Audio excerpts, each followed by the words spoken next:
शुभ दिवस. नमस्कार मित्रांनो,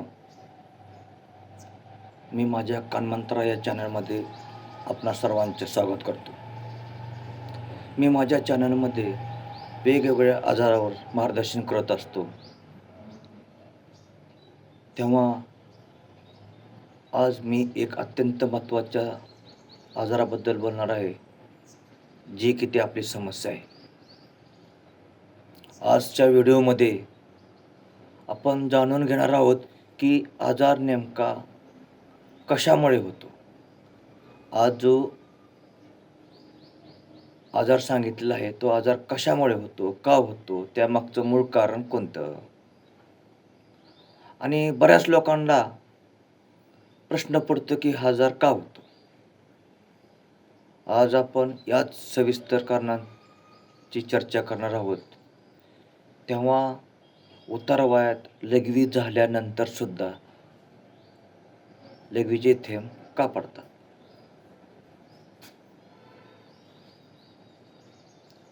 तेव्हा या आजाराचं मूळ कारण समजलं तरच त्या आजाराचं योग्य निदान होतं पहा. त्यामुळं आजाराचं कारण शोधणं हे अत्यंत गरजेचं असतं. तेव्हा मित्रांनो, उतार वयाच्या 50शी नंतर लघवी झाल्यानंतर सुद्धा लघवीचे थेंब पडतात, असे काही रुग्णांमध्ये आढळून येते. मित्रांनो, जर का तुम्हाला तुमच्या परिचयाच्या ओळखीच्या व्यक्तीला किंवा नातेवाईकांना असा त्रास होत असेल, अशी लक्षणं जाणवत असेल, तर घाबरून जायचं काहीही कारण नाही. कारण वयाच्या 50शी नंतर लघवी झाल्यानंतर लघवीचे थेंब पडणे ही एक साधारण समस्या आहे.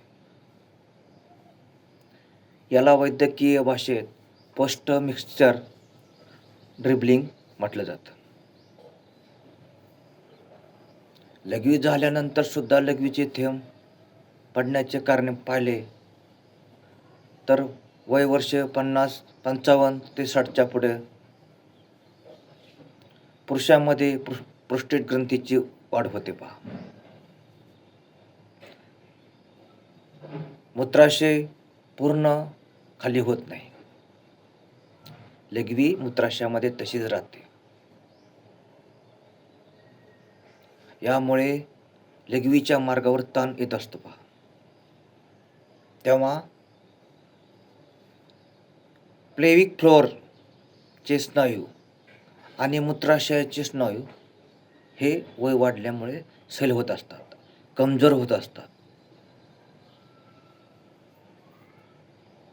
तेव्हा लघवी करत असताना लघवीचा मार्ग पूर्ण मोकळा न झाल्याने लघवीचे उरलेले थेंब नंतर बाहेर पडत असतात.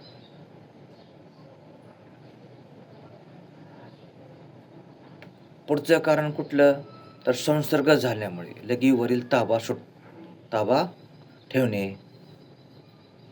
हे देखील प्रमुख कारण आहे. संसर्ग झाल्यामुळे देखील लघवीवरील ताबा ठेवणे हे देखील कारण आहे. थोडक्यात प्रोस्टेट ग्रंथीची वाढ होणे म्हणजे BPH वाढणे. 2 स्नायू कमजोर होणे, मूत्राशयात लघवी शिल्लक राहणे आणि मूत्रमार्गाचा संसर्ग म्हणजे UTI युरिनरी ट्रॅक्ट इन्फेक्शन, या 4 कारणामुळे लघवीचे थेंब लघवी झाल्यानंतर सुद्धा बाहेर पडत असतात. लघवी झाल्यानंतर सुद्धा बाहेर पडतात. लघवीची पिशवी पूर्ण रिकामी होत नाही, हे लक्षात ठेवा. यासाठी आपण काळजी घेतली पाहिजे. वेगवेगळ्या आजारावरती याच्या आधीही मी काही मागे व्हिडिओ टाकलेले आहेत. त्याच्यावर उपाय कोणते करायचे हे देखील सांगितलं आहे. तेव्हा या चॅनलला तुम्ही नवीन असाल तर व्हिडिओला आत्ताच सबस्क्राईब करा आणि पुढील व्हिडिओ पाहण्यासाठी बेल आयकॉनला टच करा. मित्रांनो, 50च्या पुढे वय वर्ष 50 किंवा 60 या वयामध्ये मित्रांनो आपण काळजी घेणं आणि त्यावर उपाय करणं हे गरजेचं असतं. लघवीकरण झाल्यानंतर काही सेकंद थांबा आणि पुन्हा एकदा लघवी करण्याचा प्रयत्न करा. तसेच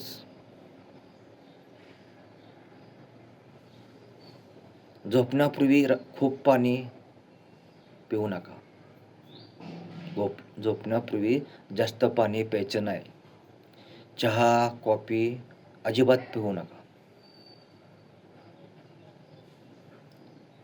तेव्हा जास्त त्रास असल्यास मूत्राशय व प्रोस्टेट तपासणीसाठी मूत्रविकार तज्ज्ञ म्हणजे युरोलॉजिस्ट तज्ज्ञांचा सल्ला घ्या. काय काळजी घेतली पाहिजे?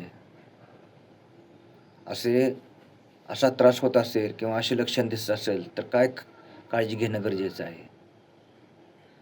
तर मित्रांनो, आपल्या हातात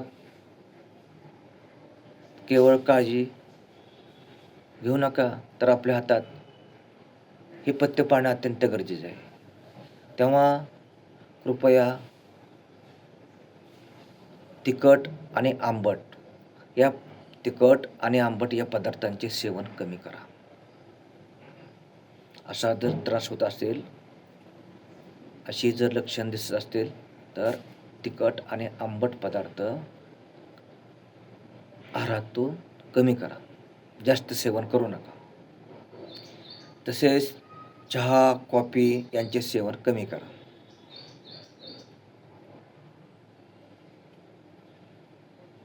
पाणी कमी पिल्यानं काय होतं बघा, लघवी घट्ट होते आणि मूत्राशयाला सूज येते आणि साहजिकच मूत्राशयामध्ये असणारी लघवी बाहेर पूर्ण पडत नाही. का? तर मूत्राशयाला सूज येते. पाणी कमी पिल्यामुळे मूत्राशय लघवी घट्ट होऊन लघवी पूर्ण होत नाही. तेव्हा पाणी नेहमी शरीराला गरज भागेल एवढी पित राहा. दिवसभराची गरज भागेल एवढे तरी कमीत कमी नियमित पाणी प्या. आता यासाठी घरगुती कुठला उपाय करायचा? तर लघवी होऊन सुद्धा जर लघवीचे थेंब पडत असतील तर फक्त भोपळ्याच्या बिया रोज मुठभर खा. भोपळ्याच्या बिया रात्री पाण्यात भिजवायच्या आणि सकाळी उपवाशी पोटी खायच्या. भोपळ्याच्या बिया उपलब्ध नसतील तर काय करा? एक, रोज पोट साफ झालेच पाहिजे याची काळजी घ्या.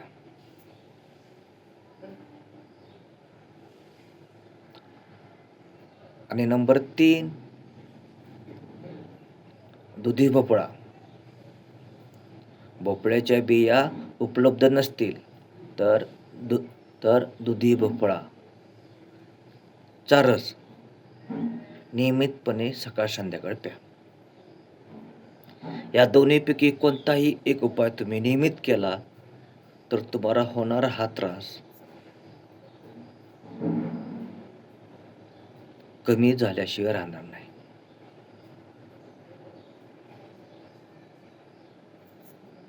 तेव्हा पोट साफ नियमित होणे हे गरजेचे आहे.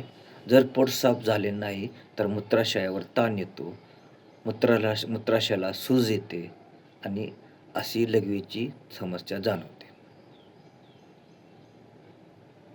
म्हणून भोपळ्याच्या बिया आणि दुधी भोपळा या दोन्हीपैकी कोणताही मी आता सांगितलेला उपाय करून पहा.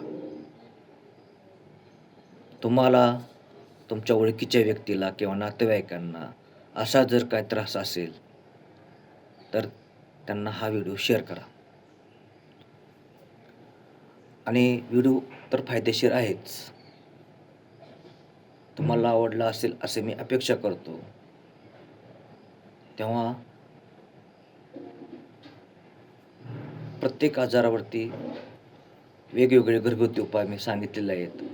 ते व्हिडिओ मागे टाकलेले आहेत. तो पाहण्यासाठी आत्ताच सबस्क्राईब करा आणि बेल आयकॉनला टच करा. पूर्णविराम घेतो. धन्यवाद.